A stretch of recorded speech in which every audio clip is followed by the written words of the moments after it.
আমরা যখন আসছিলাম আমাদের কোনো ইনস্টিটিউটই ছিল না, এদেরকে জ্ঞান দেওয়ার মতো তৌফিক আমার কাছে নাই। ফিতা কাটলে হবে, ফিতা কাটার মতো অভিনয় আছে, তুমি তাহলে প্রডিউস করো, তাহলে আমাকে হিরোইন করো। ওই এলিতেলি চরিত্র প্রশ্নই ওঠে না আমি কাজ করবো। এখন যারা মেয়ে ছেলেরা আসছে তারা বাবা অনেক গুণী, অনেক মেধা তাদের মধ্যে। আমরা যখন আসছিলাম আমাদের কোনো ইনস্টিটিউটই ছিল না শেখার মতো, যেটা শিখেছি সেটা ডাইরেক্টরের কাছ থেকে শিখেছি, ডান্স ডাইরেক্টরদের কাছ থেকে শিখেছি, ফাইটের সময় ফাইট ডাইরেক্টরদের কাছে শিখেছি। আর এখন যারা ছেলে মেয়েরা ওরা তো শিখেই আসে, তারা তো জেনেই আসে।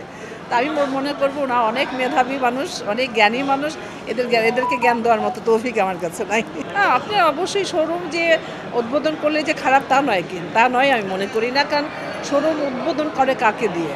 যে আপনার যার নাম আছে তাকে দিয়ে তো করে, যে না আমার এই শোরুমটা উদ্বোধন করলে হয়তো আরও লোক আসবে, যেন অমুক গেছে শোরুমটা উদ্বোধন করেছে। এই ব্যাপারে আমি এটা খারাপ মনে করি না, কোথাও পৃথিবীর সব জায়গায় আছে। হ্যাঁ, এটা অনেকে হয়তো খারাপ মনে করে, যারা যারা সব বিজনেসের আপনি আছেন তাদের তো নাম আছে দেখি তো তাদেরকে নেয়, যে আপনার কোনো শোরুম বলেন বা পার্লার বলেন এটা উদ্বোধন করছে, এটা আমি খারাপ চোখে দেখি না। ছবি কোথায়? ছবি বানান আপনি, তাহলে তৈরি হবে। অভিনয় করতে হবে না? অভিনয় জানতে হবে না? শুধু ফিতা কাটলে হবে? ফিতা কাটার মতো অভিনয় আছে? অভিনয় নাই তো। আপনার কোনো উদ্বোধন করলো কোনো শোরুম, কোনো পার্লার, এটা তো অভিনয়ের ব্যাপার না।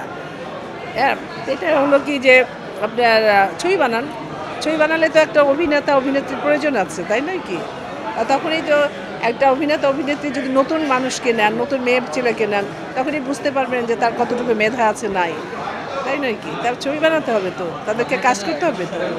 আমি বলবো যে তুমি তাহলে প্রডিউস করো, তাহলে আমাকে হিরোইন করো, তাহলে করবো। এটা হলো কি, শোনো আমি যেটা বলছি সেটা বলছি মানে আমাদের ধারণা বা কি বলবো, যে এখন যে যারা প্রডিউস করছেন দু একটা ছবি, আসলে তারা কিন্তু সিনিয়রদেরকে নিয়ে ভেবে করছেন না, যে ঠিক আছে সিনিয়র থাকবে, জুনিয়র থাকবে, বা এরকম যদি ওইভাবে গল্প তৈরি করে তাহলে কিন্তু করা যেতে পারে। আর আমি যেভাবে ইন্ডাস্ট্রি ছেড়ে চলে গেছি, ডিক্লিয়ার দিয়ে চলে গেছি, ওই এলিতেলি চরিত্র প্রশ্নই ওঠে না আমি কাজ করব।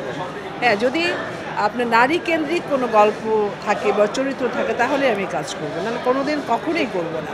আর আবারও যদি প্রডিউস করি তাহলে ওই ধরনের গল্প যদি থাকে করার মতো, তবে অবশ্যই গান বাজনার জন্য হিরো নিতে হবে।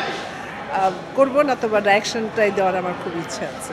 অবশ্যই ডিরেকশন আমি তো প্রডিউস করেছি, আমি দোলনা চুরি করেছি রোজানা ফিল্মসের ব্যানারে, তারপর আপনার জীবনধারা করেছি, রাধা কৃষ্ণ করেছি, এগুলো তো আগে করেছি। তখন তো তোমরা তোমাদের ইন্ডাস্ট্রিতে আসোই নাই, তোমরা জানোই না। আমি কিন্তু আমার রোজিনা ফিল্মসের আমি দোলনা চুরি করেছি, কি বলবো, আমি আর আলমগীর ভাইয়ের ছিলাম। এটা গানটা তো শ্যুট হয়েছে আপনার নেপালে। তুমি আমার কত চেনা, গানটা মনে আছে কিনা জানি না, এখন অনেক পপুলার। এটা আমি এই ছবিটা আমি মানে প্রডিউস করেছি, দোলনা ছবি। জীবনধারা করেছি, মতিনুর রহমান ছিল ডাইরেক্টর, সিলি ভাই ছিল হলো দোলনা ছবির ডাইরেক্টর, আবার মতিনুর রহমানও আপনার রাধাকৃষ্ণেরও ডাইরেক্টর ছিল, এগুলো করেছে। তবে লাস্টে গত বছরই তো করলাম আমি ফিরে দেখা, ওটা আমি ডাইরেকশনও দিয়েছি, অভিনয়ও করেছি।